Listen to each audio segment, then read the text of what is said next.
बेटा हमारी जो पिछली क्लास हुई थी कहाँ तक हमने आपको पढ़ाया था, एक बार याद दिलाना। और उसका जितनी भी बातें आपको पढ़ाई गई थी एक बार हम रिवाइज कर लेते हैं, और रिवाइज करने के बाद हम क्या करेंगे, फिर आगे बढ़ जाएंगे। ठीक है। आपको ख्याल होना चाहिए आपके एग्जामिनेशन में समय बड़ा कम है। गुड आफ्टरनून मयंक बाबू, चैट वाले पर मैसेज करो मयंक। तो आपके एग्जामिनेशन में समय बड़ा कम है, तो समय कम होने के नाते आपको उस तरीके से मेहनत करनी है ना, जिससे आपका समय भी इसी समय में ही तैयारी अच्छी हो जाए, जिससे आप थोड़ा सा दूसरों से डिफरेंट हो जाए। अनुज, अच्छा साकेत, ठीक, थैंक यू बेटा। इंडस वाटर ट्रीटी हो रहा था लास्ट में, एक बार हम जल्दी से रिवाइज करेंगे जितनी बातें हो रही हैं। देखो हमारा रिवाइज करने का जो मेथड होगा वो हम ऐसे करेंगे। हम इस तरीके से कोशिश करेंगे रिवीजन में आपको क्वेश्चन दिए जाएंगे, उस क्वेश्चन को आप लोग सब लोग बताओगे, और इसी बहाने क्वेश्चन भी हो जाएगा पिछले टॉपिक का, और इसी बहाने हम रिवीजन भी कर लेंगे। चलो ध्यान से देखो, वही पुराना वाला क्वेश्चन जो हम कल कराए थे, एक बार ध्यान देना है। आपको ऐसे 4 ऑप्शन दिए गए, इंडस, झेलम, चेनाब, सतलुज। आपको बताना है इसमें से कौन सा पंजनद नहीं है, which is not include in Panjnad. चलो बताओ जल्दी से, इसमें से कौन सा पंजनद नहीं है। जयदीप, चरण, बहुत अच्छा, जयदीप, मयंक, सब लोगों ने, अनुज, अक्षर, ठीक, सब लोगों ने ये बताया, बहुत अच्छा। ये आपको बताया ही गया था। तो आपको बताया गया था कि इंडस को छोड़कर, सिंधु नदी को छोड़कर बेटा, बाकी देखो बाकी नदियां 5 नदियां ऊपर से अगर जो गिना जाए नॉर्थ से, झेलम, चेनाब, रावी, ब्यास और सतलज, ये 5 नदियां पंजनद हैं। और ये पंजनद इसलिए हैं क्योंकि ये भारत वाले पंजाब से होकर जाती हैं और पाकिस्तान वाले पंजाब में जाकर मिल जाती है। ठीक है, तो इसलिए पंजनद। अगला, इसी में आपको बताना है, ध्यान से देखो, यही क्वेश्चन, ऑप्शन यही, क्वेश्चन दूसरा, पंजनद की कौन सी नदी भारत के बाहर से निकल कर आती है।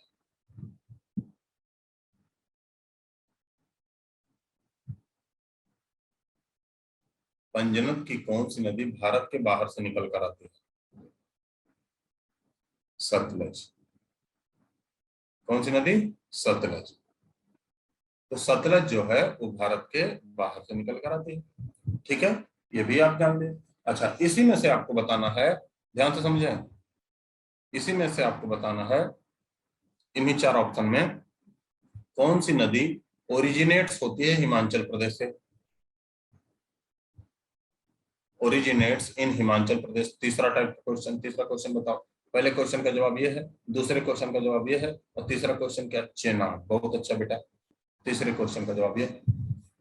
चौथा क्वेश्चन ऐसे पूछ लिया जाए, इनमें से कौन सी नदी जम्मू कश्मीर से ओरिजिनेट होती है, तो आपका जवाब क्या है, झेलम। मेरे ये सारे क्वेश्चन पूछने का मतलब ये था कि आपको जो कल पढ़ाया था वो हल्का फुल्का ख्याल आ जाए। जब आप हल्का फुल्का उससे ख्याल कर लेंगे, हल्का फुल्का ख्याल कर लेंगे, तो फिर आपको सारी बातें लगभग लगभग समझ में आ जाएंगी कि हम कहाँ पढ़ रहे हैं।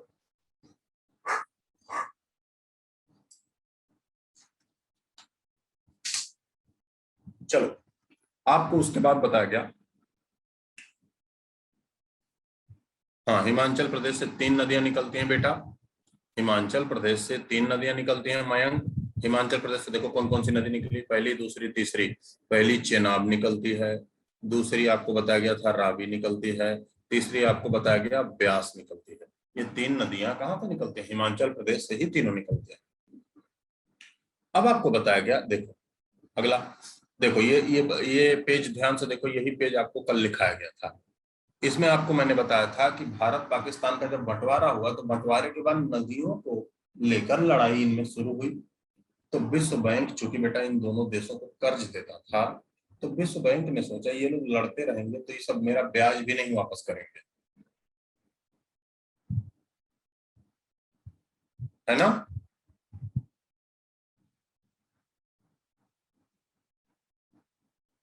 एक मिनट, हाँ ठीक। तो विश्व बैंक ने सोचा कि भाई ये सब अगर जो लड़ते रहेगा, ये सब लड़ते रहेंगे तो ब्याज भी नहीं वापस होगा।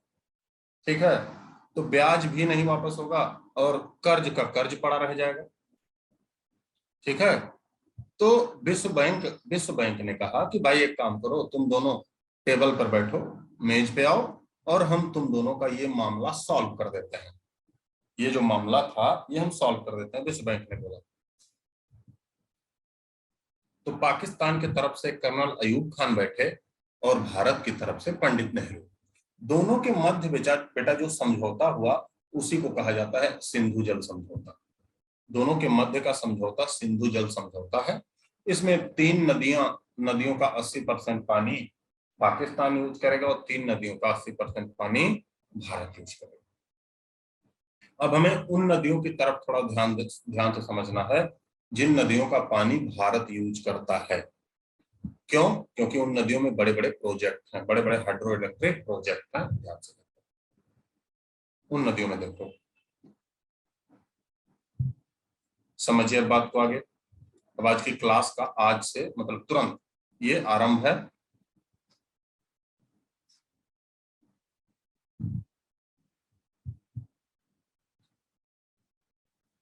यहाँ देखो, ये सारी नदियां आपको बताया ही गया था, कल भी ये फिगर बताया गया था, आपको नोट्स भी भेज ही दिए गए थे, प्रिंटेड नोट्स भी भेज दिए गए थे, अन्य नोट्स भी भेज दिए गए थे। देखो ध्यान से, इस मैप में बेटा ध्यान से समझना। किसी भी मैप में आपको मैंने बताया कि बाबू ऊपर की तरफ कौन सी दिशा होती है, एक बार बोल दो तो, ऊपर की तरफ कौन सी दिशा, ऊपर की तरफ कौन सी दिशा होती है, जल्दी से बोल दो तो। नॉर्थ। बहुत अच्छा अक्षर। नीचे की तरफ आप क्या मानते हो, नीचे साउथ। बहुत अच्छे। दाईं ओर को आपको क्या मानना है, राइट साइड आपके, आपकी जो स्क्रीन चल रही है उसके राइट साइड क्या मानना है, ईस्ट। आपकी जो स्क्रीन चल रही है उसके लेफ्ट साइड मानना है वेस्ट। इसी तरीके से ना। तो ध्यान से देखो, अंतिम में देखो ध्यान से, एकदम पूरी की पूरी बात आपको ध्यान से समझना है। ये बात मैं लिखवा भी दूंगा, लेकिन पहले एग्जैक्ट समझना है मामला क्या है। देखो बेटा, यहाँ एक झील है, इस झील का नाम राकस झील।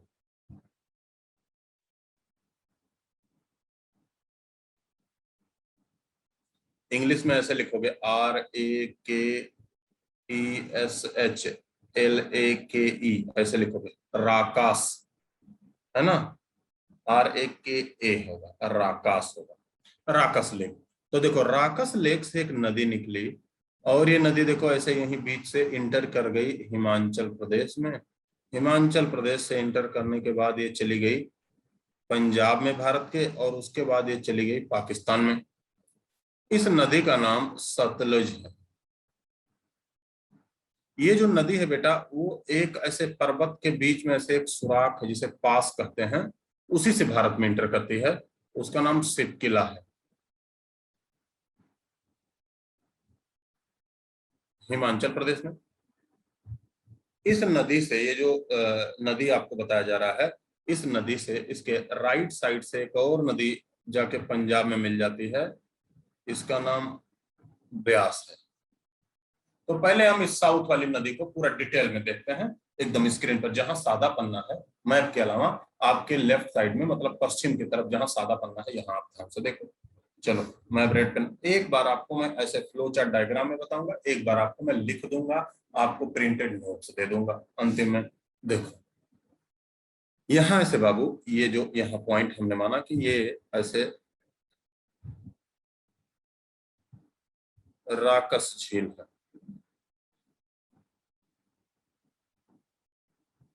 राकस झील, तिब्बत, चीन। राकस झील तिब्बत चीन से निकल जाती है नदी,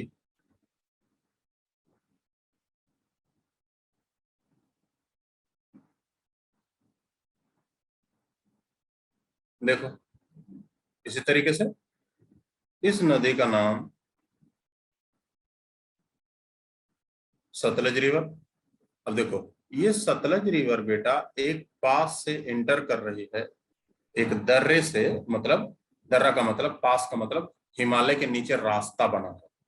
इसी नदी ने इसी नदी ने हिमालय के नीचे ऐसे सुराख बना लिया है और इसको कहा जाता है शिव किला।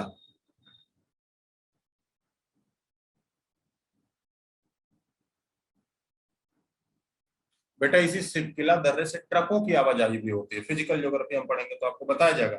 इसी शिवकिला दर्रे के बगल से ही, मतलब इसी दर्रे से, नदी का एकदम बगल, बगल में नदी है, यहाँ तक नेशनल हाईवे 5 जाता है। भारत का जो नेशनल हाईवे 5 है, अभी आप लोगों ने सुना होगा ना, हिमाचल प्रदेश में लैंडस्लाइड हुई थी, अभी आप लोगों ने सुना होगा, बताओ तो। सुना है? ये वाई लिख के भेजो, अगर जो ऐसा एस का मतलब वाई, सुना होगा। हिमाचल प्रदेश के किन्नौर में, अरे भाई 40-45 लोग मर गए थे, सुना ही होगा। हाँ हाँ हाँ, राघव, सुना होगा ना बाबू। तो ये जो सतलज नदी है, आप देखोगे कि वो जहाँ जो 40-45 लोग बेचारे मरे थे लैंडस्लाइड से, हिमालय की लैंडस्लाइड से, वो सतलज नदी के किनारे ही बात है। मतलब सतलज नदी को फॉलो करते हुए हमारा राष्ट्रीय सड़क जो राष्ट्रीय राजमार्ग 5 है, नेशनल हाईवे 5 चला जाता है। इसका मतलब क्या, नेशनल हाईवे 5 यहाँ सिरकिला दर्रे को भी पार कर जाता है। मतलब तीसरा मतलब क्या निकला, नेशनल हाईवे 5 ही इंडो तिब्बतन रोड है, भारत को तिब्बत से जोड़ देता है। देखो ये नदी भी तो तिब्बत से आ रही है, मतलब इसी सिरकिला दर्रे से होते हुए नेशनल हाईवे 5 वो तिब्बत तक चला जाता है। तो जब गर्मी के महीनों में, अप्रैल मई जून वाले महीने में, यहाँ से ट्रक भी आते जाते हैं। किन्नौर में दुनिया का सबसे अच्छा सेब होता है, और वहां से ट्रकों का सेब तिब्बत को भेज दिया जाता है, और जगह व्यापार होते हैं उससे। समझ में आ रही बात है? देखो बेटा ये सारी बातें क्या होती हैं, जैसे मान लिया मैंने बोला national highway 5 Indo Tibet road, इसी से होके आप तिब्बत जा सकते हैं। ये सारी बातें आप जरूर पेन वगैरह लिए रहें, इसे आप लिख लिया करें अपनी भाषा में।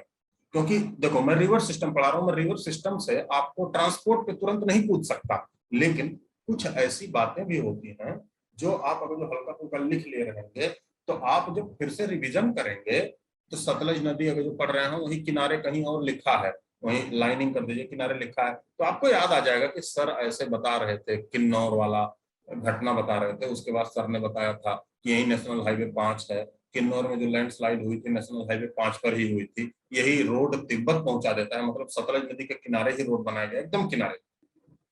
और सतलज नदी ना होती तो रोड भी नहीं होता, सतलज नदी के किनारे रोड पहुंचा गया, वो तिब्बत पहुंचा देती है। सतलज नदी के किनारे होते होते होते होते किन्नौर होते हुए वो कहाँ पहुंच जाता है, तिब्बत पहुंच जाता है।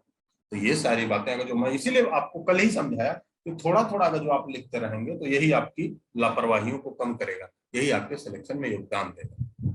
ठीक है? तो देखो बेटा, देखो फिर से पूरब से देखते शुरू करो। राकस झील से निकली सतलज नदी सिपकिला से इंटर कर गई हिमाचल में। मतलब सतलज नदी जो है ये सिपकिला पास से हिमाचल प्रदेश में घुस गई। अब देखो,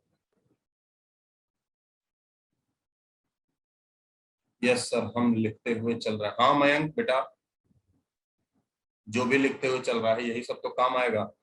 ठीक है? अब ये नदी कहाँ इंटर कर गई बेटा, ये नदी इंटर कर गई हिमाचल प्रदेश में। हिमाचल प्रदेश का एक जिला है, उसी का नाम,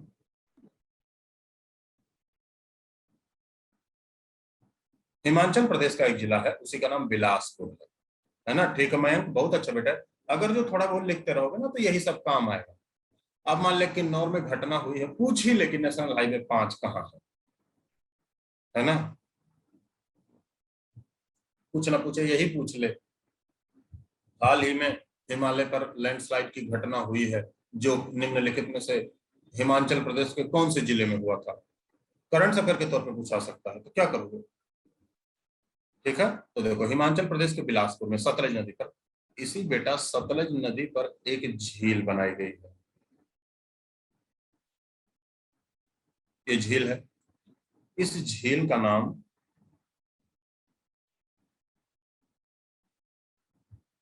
सॉरी,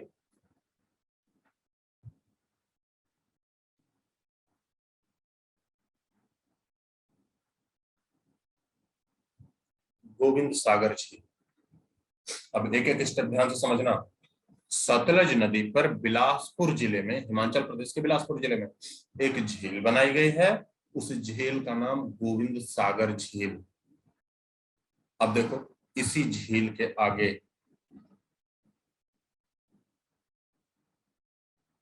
इसी झील के आगे ये डैम है। इस डैम का नाम भाखड़ा बांध, भाखड़ा डैम।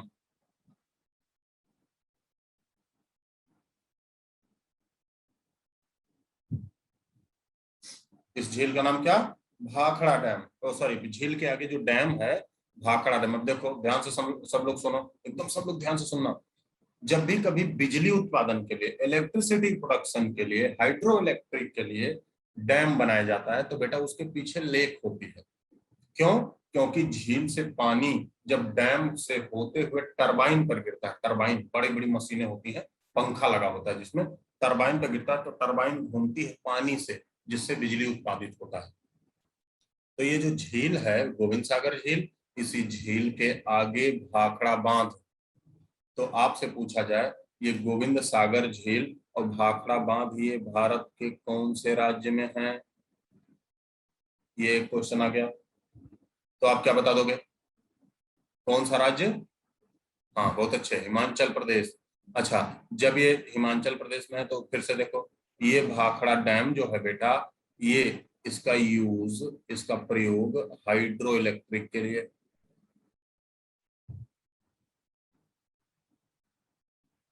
जल विद्युत के लिए होता है। इसका प्रयोग जल विद्युत के लिए किया जाता है। अच्छा अगला, फिर से एक स्टेप और आगे बढ़ो। जैसे ही आप एक स्टेप और आगे बढ़े तब तक पता चला कि ये नदी हिमाचल प्रदेश, देखो मैं डॉटेड लाइन कर रहा हूँ, डॉटेड लाइन का मतलब अब ये नदी हिमाचल प्रदेश से इंटर कर जा रही है पंजाब में। हिमाचल प्रदेश से नदी इंटर कर जा रही है कौन से राज्य में? पंजाब में। पंजाब में एक डैम है, इसका नाम नांगल डैम।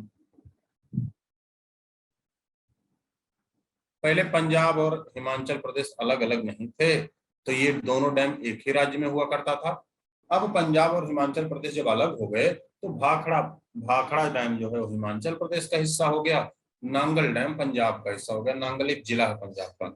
जब ये नांगल डैम है तो ध्यान से देखो, इस नांगल डैम का यूज होता है इरिगेशन के लिए, सिंचाई।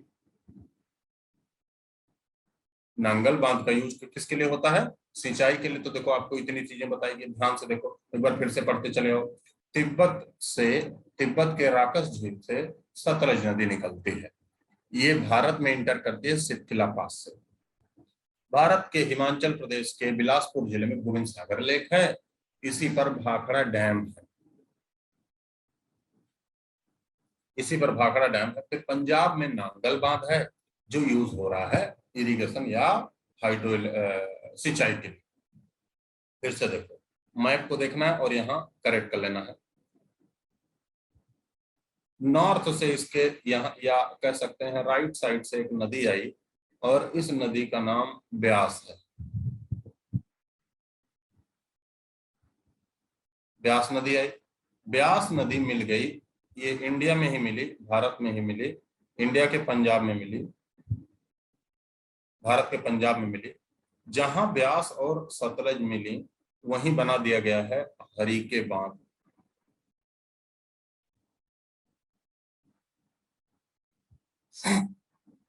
वहीं क्या बना दिया गया है? हरीके डैम। क्लियर?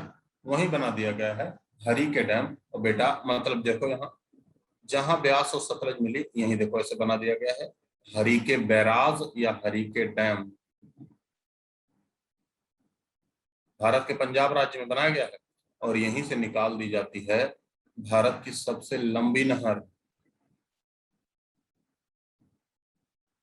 इंदिरा नहर। और यहीं से पंजाब से निकाल दी जाती है भारत की सबसे लंबी नहर, इंदिरा गांधी कैनाल। जो कहाँ के लिए जाती है? राजस्थान के लिए जाती है। जो कहाँ के लिए जाती है? राजस्थान के लिए जाती है। अब जल्दी से बताओ, कितनी बातें आपको समझ में आई? जल्दी बताओ तो। इतनी बातें मैं समझा पाया?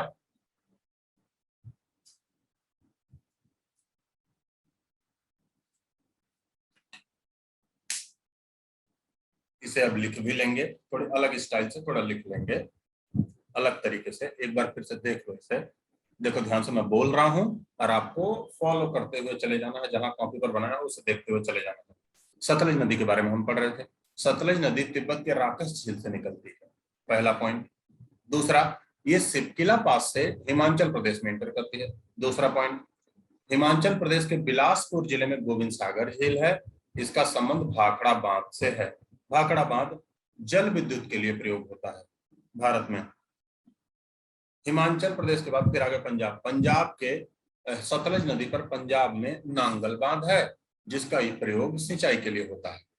ब्यास और सतलज नदी जहां पंजाब में मिलती है, वहीं हरीके बैराज या हरीके बांध है। यहीं से राजस्थान की ओर जाती हुई भारत की सबसे लंबी नहर इंदिरा गांधी नहर निकाली गई है। मेरे हिसाब से ऐसे बता दिया गया। अब इसे लिखने का तरीका देखो, और उसके बाद मैं आपसे क्वेश्चन पूछूंगा दो दो बार बता के। क्वेश्चन गलत नहीं करना है बस। देखो, हम पढ़ रहे थे सतलज नदी के बारे में। सतलज नदी के बारे में हम पढ़ रहे थे। सतलज नदी ओरिजिनेट हुई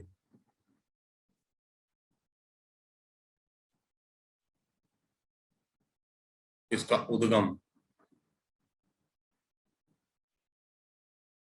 तिब्बत,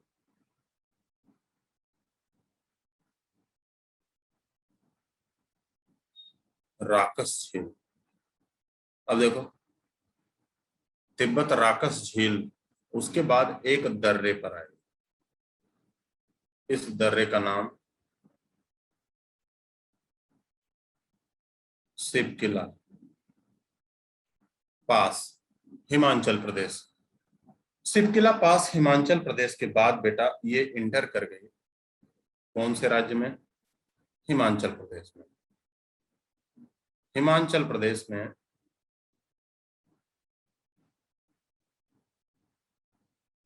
बिलासपुर जिला, बिलासपुर जिला, बिलासपुर जिला में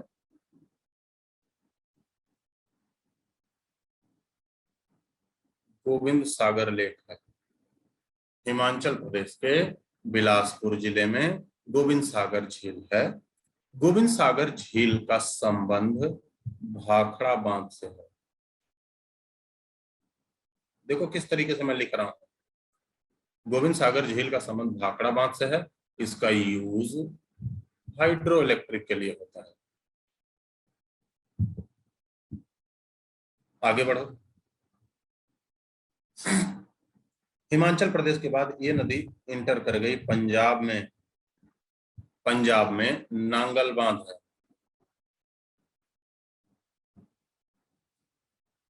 नांगल बांध, इसका यूज इरिगेशन के लिए होता है।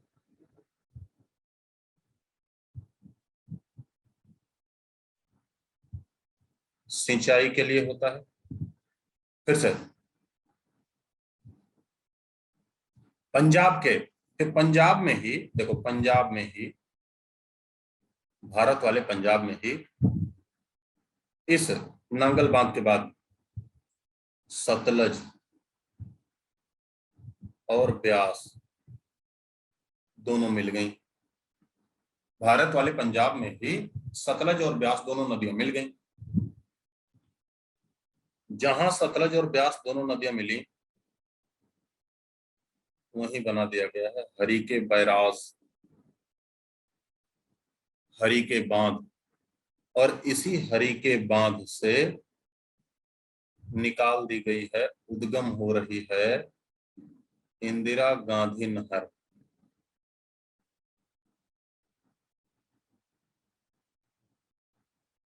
इसी हरीके बैराज से उद्गम हो रही है कौन सी नहर? इंदिरा गांधी नहर। और उसके बाद ये सतलज और ब्यास दोनों नदियां मिलकर कहाँ चली गई? पाकिस्तान में। कहाँ चली गई नदी? पाकिस्तान में। तो भाई पाकिस्तान की बात हमें करनी ही नहीं है, हमारा भारत का इतना ही पार है।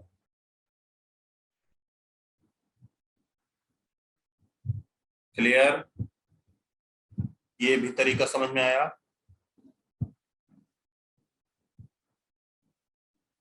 बताइए जल्दी से, ये तरीका ठीक? ये भी तरीका समझ में आया आपको?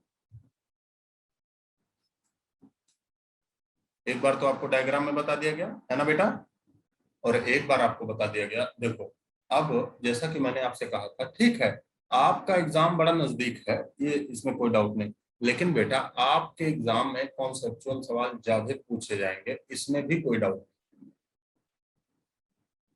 मैं क्या कह रहा हूँ, आपका एग्जाम बहुत नजदीक है, इसमें कोई समस्या नहीं है, ये तो सही बात है, लेकिन आपके आपके एग्जाम में एसएससी वाला तुच्चा टाइप का सवाल नहीं पूछा जाएगा। आप एनडीए के बच्चे हो, आपका एग्जाम ही यूपीएससी लेती है, तो उसी टाइप के क्वेश्चन पूछे जाएंगे कॉन्सेप्चुअल। एक बार ध्यान से देखो, कुछ क्वेश्चन पूछे जाए, आप बताओगे? कुछ क्वेश्चन पूछे जाए, आप बताएंगे? ठीक।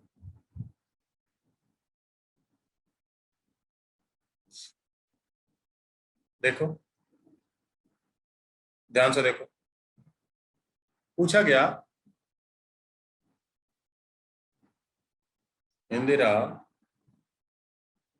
गांधी कैनाल ओरिजिनेट्स, उद्गम, पहला, यह पंजाब से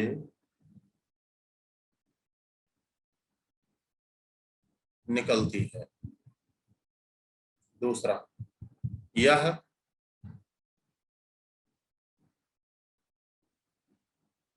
हरीके डैम से निकलती है। तीसरा, यह ब्यास एंड सतलज नदी के मीटिंग पॉइंट से निकलती है। आंसर क्या दिया? ध्यान से समझना बेटा। आंसर, आंसर में आपको सत्य, ट्रू स्टेटमेंट देखने हैं। तो पहला आंसर या ए आंसर दिया, ओनली वन।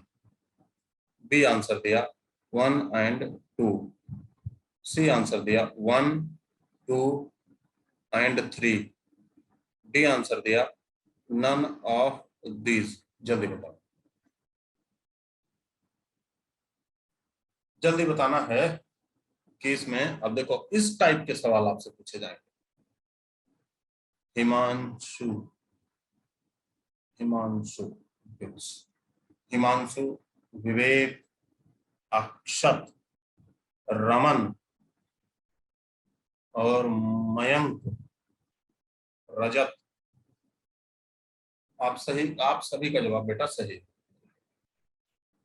अच्छा, आपने सही जवाब दिया, इसका मतलब जो अभी तक मैं माथापच्ची कर रहा था वो आप समझ गए, इसका मतलब यही समझा जाए ना? आप सभी ने सही जवाब दिया, इसका मतलब अभी तक जो मैं माथापच्ची कर रहा था वो आप समझ गए। क्लियर?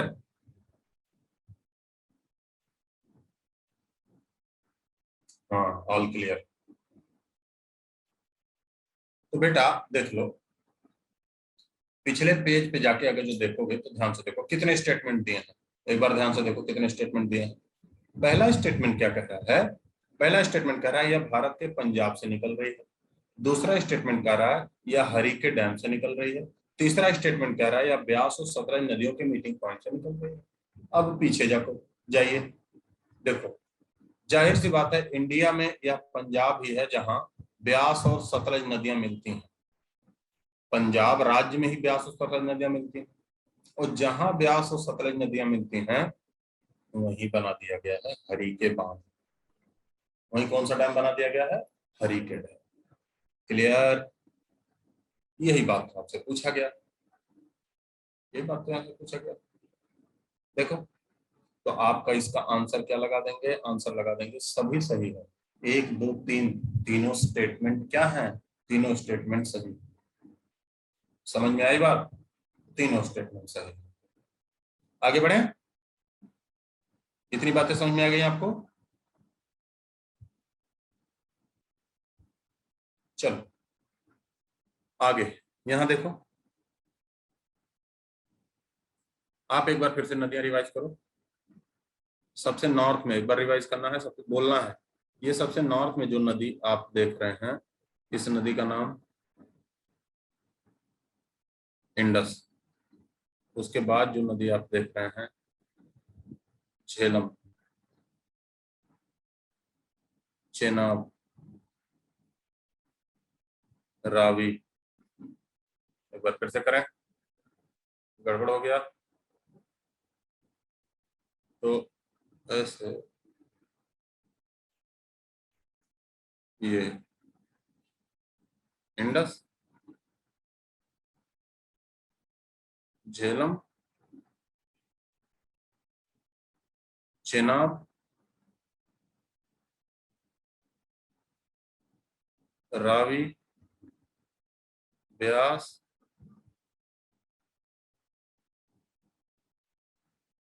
सतलज। रावी, ब्यास और सतलज, इस तरीके से। सबसे नॉर्थ में जो नदी आपने देखा ये इंडस। उसके बाद जो आपने देखा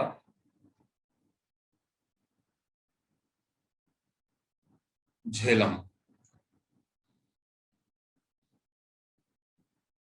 झेलम के बाद जो आपने देखा चेनाब।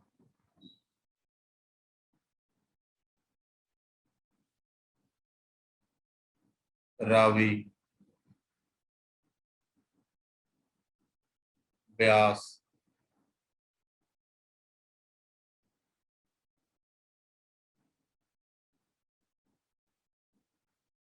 अंतिम में सतलज। देखना बेटा, अब यहां ध्यान दो फिर से। दो नदियों के बीच का जो एरिया होता है,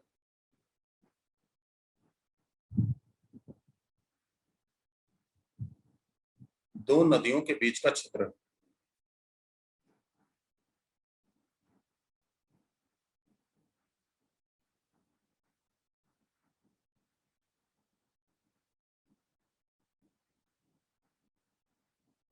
एरिया बिटवीन टू रिवर, दो नदियों के बीच का जो क्षेत्र होता है उसे दोआब कहते हैं। दो नदियों के बीच का क्षेत्र दोआब कहलाता है, DOAB। दो हिंदी शब्द है, आब अरबी शब्द है, दोनों को अंग्रेजी में मिला दिया गया। ध्यान से समझना, दो एक हिंदी शब्द है, हिंदी में दो का मतलब टू, अंग्रेजी में तो दो एक हिंदी शब्द है, आब, AB। दो आब, ये आब एक अरबी शब्द है, दोनों को मिला दिया गया। तो दो नदियों के मध्य का क्षेत्र क्या कहलाया? दो आब कहलाया। ध्यान से देखना बेटा, इसे लिख लेना, कॉपी में लिख लेना। किताबों में आसानी से, इतना आसानी ढंग से नहीं दिया जाता, एकदम रटना नहीं है, कुछ भी नहीं रटने वाली बात है, तो एकदम नहीं रटना है। चलो देखो ध्यान से, इसे एकदम नहीं रटना, चुपचाप बस आपको ध्यान देना है स्क्रीन की तरफ। अपने स्क्रीन पे ध्यान रखो बस। अभी देखो, सारा मैटर सॉल्व। ध्यान से देखो, तो जाहिर सी बात है इन सभी नदियों के मध्य दो आब है। देखो, यहाँ भी दो आब है, यहाँ भी ये दो आब है, यहाँ भी दो आब है, यहाँ भी दो आब है, यहाँ भी दो आब, ऐसे दो आब है। तो देखो, पहला स्पेलिंग बस देखना है। इंडस और झेलम के बीच जो दो आब है, इसका नाम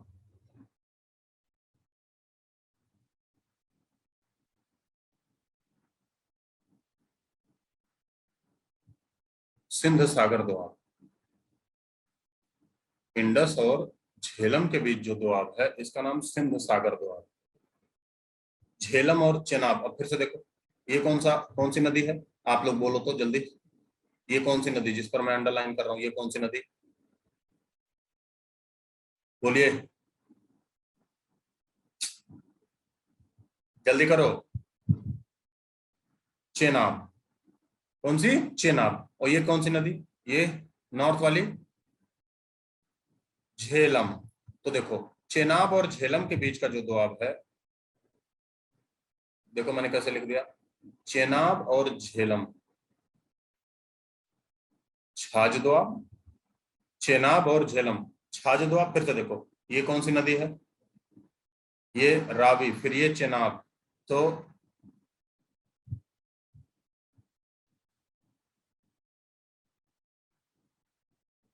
कौन सा दोआब? रचना दोआब। कौन सा दोआब? रचना दोआब। फिर से देखो, ब्यास और रावी, ब्यास और रावी के मध्य का दोआब, ये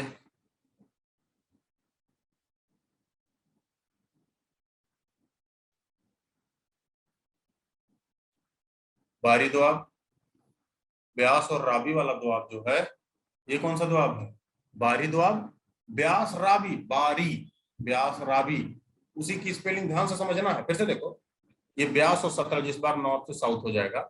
ब्यास और सतलज, ब्यास और सतलज, विष्णु दोआब हो गया था। विष्णु दोआब है ना, विष्णु दोआब हो गया। क्लियर? कोई दिक्कत किसी को? इससे मैं सवाल पूछूंगा, जल्दी से बोलो। एक बार फिर से देखो, ध्यान नहीं दे रहे हैं आप लोग। देखो ध्यान से, ये झेलम, ये इंडस, इसी को हिंदी में कहा जाता है सिंधु नदी। सिंधु और झेलम के बीच का जो दोआब होगा, सिंधु सागर दोआब। फिर से, चेनाब, ये चेनाब, ये झेलम, चेनाब और झेलम के बीच सी एच, चेनाब। और जे फॉर झेलम, चेनाब और झेलम के बीच छाछ दोआब। रावी और चेनाब के बीच Ravi, R A Ravi, C H N A Chenab, Rachna Doab. ये ब्यास, ब्यास और रावी के बीच का दोआब, ब्यास बारी। ब्यास और सतलज के बीच का दोआब, बिस्ट। अब देखो, इसका आंसर करो, क्वेश्चन कीजिए। चलिए ध्यान से क्वेश्चन को समझना। मान लिया हमने यहां दे दिया ए बी सी डी, इसमें लिख दिया बारी, बिस्ट, रचना, छाछ। दूसरी तरफ लिख दिया पहले पॉइंट पे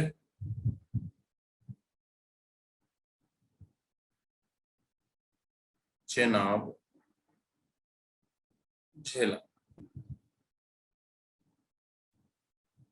Ravi, Chenab,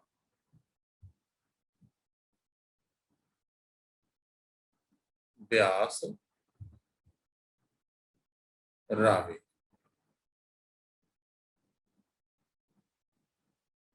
Sutlej, Beas. Raghav Sharma, please show previous page. Okay बेटा, ये लो प्रीवियस पेज देख लो, उसके बाद इस पर आओ, इस क्वेश्चन पे आओ। लो देखो जल्दी से। आपको मैं बोलता हूँ कि आप लोग लिख लिया कीजिए, अगर जो लिखेंगे नहीं तो फिर बेटा सच में बहुत पछताएंगे। सच में उसके बाद याद करेंगे कि ऑनलाइन बैठा हुआ कोई एक व्यक्ति ऐसे बार बार रिक्वेस्ट कर रहा था, और उसके बाद हम यही चीज नहीं लिख के थे, यही एग्जाम में आ गया।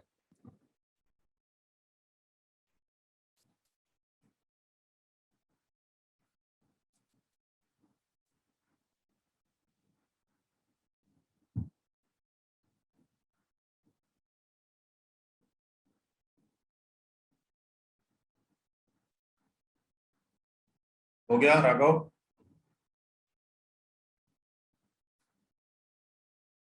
हो गया बेटा?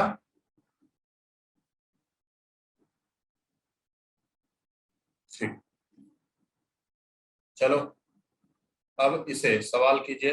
विवेक ने जवाब भी दे दिया, पहले का चौथा।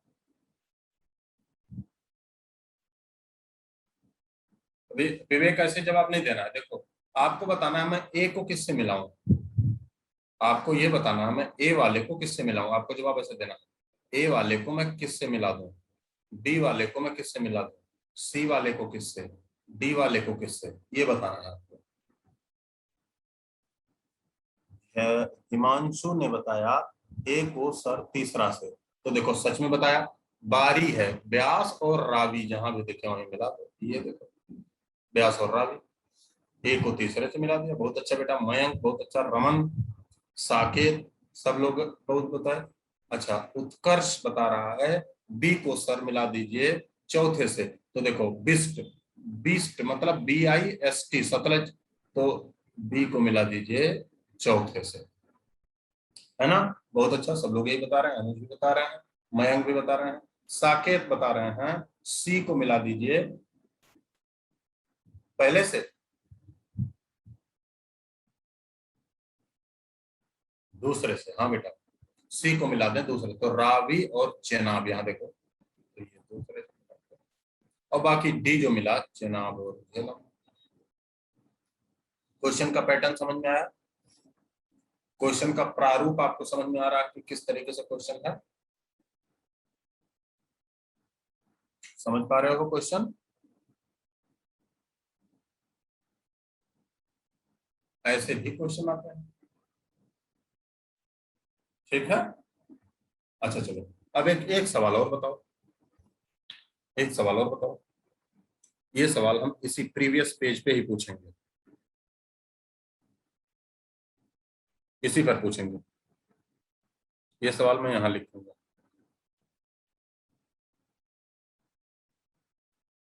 यहाँ नीचे लिखूंगा। आपको पहले मैं ऑप्शन दे दूं, A B C D, पहले पर दिया गया छाछ, दूसरे पर दिया गया रचना, तीसरे पर दिया गया बारी, चौथे पर दिया गया बिस्ट। क्वेश्चन पूछा गया नीचे दिए गए में दुआबों में कौन से दुआब का संबंध केवल भारत से है, ओनली इन इंडिया।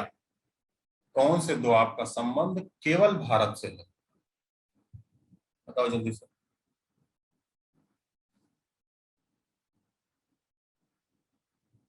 हिमांशु ध्यान से देखो बेटा, विवेक बहुत अच्छे, बहुत अच्छा विवेक, बहुत अच्छा बताया बेटा। जयदीप, उत्कर्ष, साकेत, अक्षत, रमन, ध्यान से बाबू, है ना रमन, हाँ रमन का सही जवाब है। रजत। तो बाबू आप एक बात बताओ, दोआब का मतलब ऐसे कैसे समझना है, देखो बेटा ये भी तो दोआब, ये दोआब देख रहे हो, ये भी तो पाकिस्तान से संबंधित है। एक ऐसी नदी ही है जो ब्यास ही एक ऐसी नदी है जो भारत में ही मिल जा रही है, तो यही ब्यास और सतलज के बीच का दोआब ही भारत से संबंधित होगा, तो यही दोआब तो है जो कहाँ है, पंजाब और हरियाणा का मैदान है। ये जो दोआब है पंजाब और हरियाणा का मैदान है, मतलब ऑप्शन क्या लगा देंगे, डी। ऑप्शन क्या लगा देंगे, डी। अच्छा अब एक बात बताओ, आप सब सभी लोग एक बात बताओ, जितनी बातें आपको इस तरीके से बताई जा रही हैं वो मतलब आपको मैं समझा पा रहा हूँ, कोई दिक्कत यहाँ तक, जल्दी से बताओ तो। चलो ये आपको प्रिंटेड नोट्स कल भी दिए गए थे, आज भी यही भेज दिया जाएगा।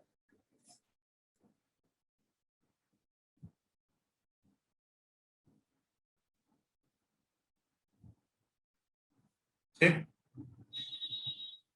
बहुत अच्छे से समझ में आ रहा है, धन्यवाद मैम, थैंक यू बेटा। चलो अब हमारा इंडस रिवर सिस्टम के बाद हमारा जो दूसरा नदी तंत्र है, दूसरा वाला, उसे हम कहते हैं, उसे हम कहेंगे ब्रह्मपुत्र। उसे हम किस नाम से जानते हैं, ब्रह्मपुत्र। तो बेटा हमारे पास समय कम है, क्योंकि दूसरी क्लासेस होती हैं, हम आपको 5 मिनट 5-6 मिनट पहले भी छोड़ेंगे, लेकिन जल्दी से यहाँ देख लो। एक बार मेरे मेरे मेरे साथ आपको एक बार अपने मन में बोलना है। देखो कोई भी मैप दिखे तो आप ऊपर की तरफ अपना स्क्रीन अगर जो ऐसे रखे हैं तो स्क्रीन में ऊपर की तरफ मानेंगे नॉर्थ, नीचे की तरफ मानेंगे साउथ, अपने राइट साइड दाईं ओर मानेंगे ईस्ट, अपने लेफ्ट साइड बाईं ओर मानेंगे वेस्ट।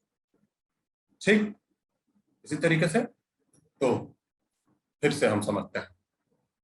देखो, यही एक झील है और इसी झील को हम अभी तक पढ़ रहे थे, मानसरोवर झील, तिब्बत में। मानसरोवर झील तिब्बत से यहां से निकल गई ब्रह्मपुत्र नदी। अब देखो, ब्रह्मपुत्र नदी ऐसे यहां से ऐसे मुड़ गई, मुड़ के अरुणाचल में एंटर की, अरुणाचल में एंटर करने के बाद फिर असम में गई, असम में एंटर करने के बाद फिर ये आ गई बांग्लादेश में। आप खुद देखो किस तरीके से ब्रह्मपुत्र नदी, यही ब्रह्मपुत्र नदी, देखो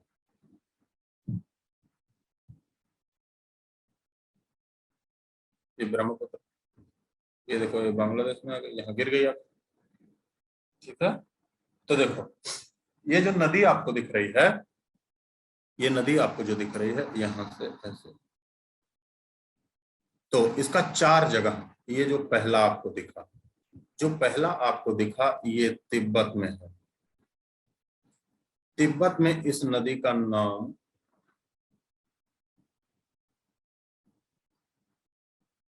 सांगपो। कौन सी नदी? सांगपो नदी।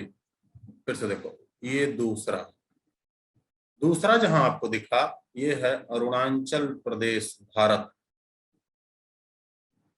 तिब्बत के बाद ये आ गई अरुणाचल प्रदेश, यहां इसका नाम दिहांग। तीसरा, तीसरा जहां आपको दिखा ये भारत का असम, असम में इसका नाम ब्रह्मपुत्र।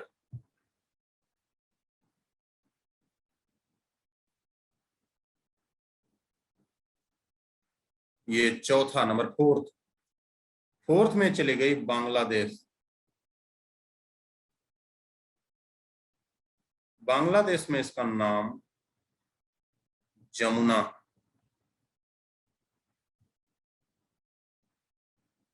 अब देखो, आपको अभी मैं शायद 2 से 3 मिनट पहले मिलाने के लिए क्वेश्चन पूछा था कि आप कूट मिलाएं, एक दूसरे को उल्टा सीधा लिख दिया और उसके बाद मिलाने के लिए पूछ लिया। तो बेटा क्या ये क्वेश्चन आपसे नहीं पूछा जा सकता ऐसे मिलाने के लिए? उल्टा सीधा दे दिया, 4 ही ऑप्शन और चारों मिलाने के लिए पूछ लिया। बताओ जल्दी से, पूछा जा सकता है कि नहीं पूछा जा सकता है? पूछा जा सकता है, पूछा जा सकता है ना, है ना? पूछा जा सकता है ये क्वेश्चन, हाँ या ना? दिहांग, अरुणाचल प्रदेश में क्या नाम है? राघव, क्या नाम है? दिहांग।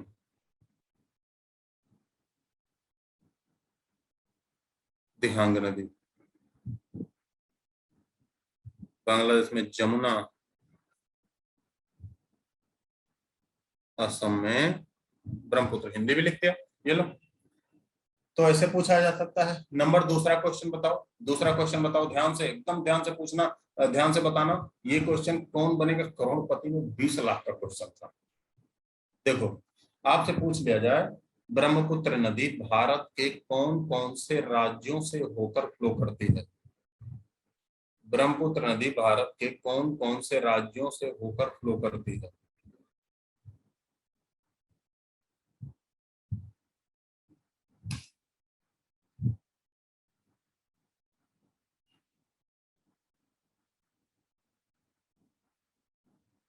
भारत के कौन कौन से राज्य, बांग्लादेश कैसे मयंक, भारत का कौन कौन सा स्टेट है जहां से ब्रह्मपुत्र नदी जाती है?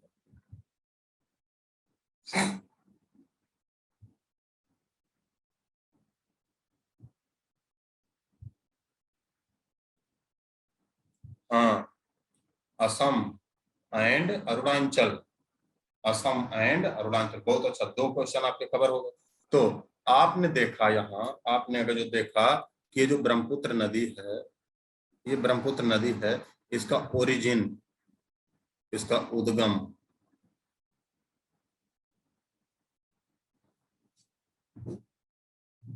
मानसरोवर है।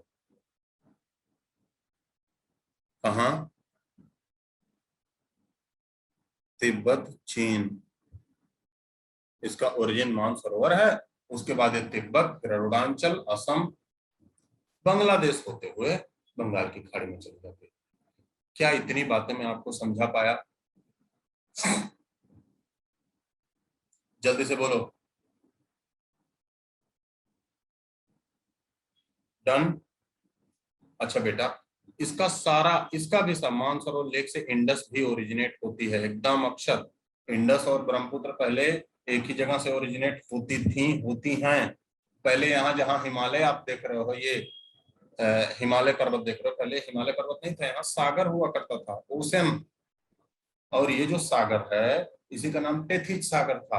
और ये सारी नदियां, जितनी नदियां आप पढ़ रहे हो, सारी नदियां इसी टेथिस सागर में गिर जाती थी। लेकिन बेटा यहाँ हिमालय बन गया।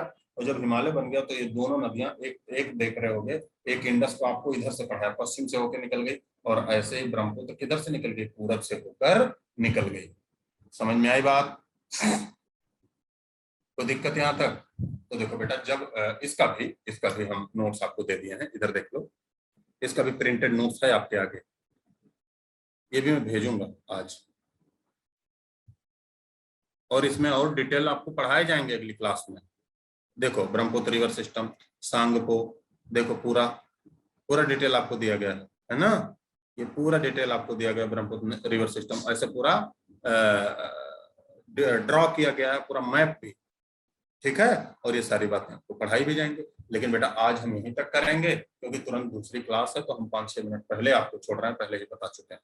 ठीक है? अच्छा, जितनी बातें आपको मेरे द्वारा आज समझाई गई वो आपको समझ में आया एकदम? जल्दी से बताओ तो, ईमानदारी से। चलो ठीक है बाबू, तो हम आज यहीं तक करेंगे। तो बेटा क्लास खत्म होते वक्त रेटिंग जरूर आप लोग दीजिएगा, इसके लिए मैनेजमेंट टीम हम लोगों से कहती है, उसे आप लोगों को करना होता है, आप लोग करते नहीं। चलो, तो आज हम यहीं तक रहेंगे, ठीक है ना? Thank you.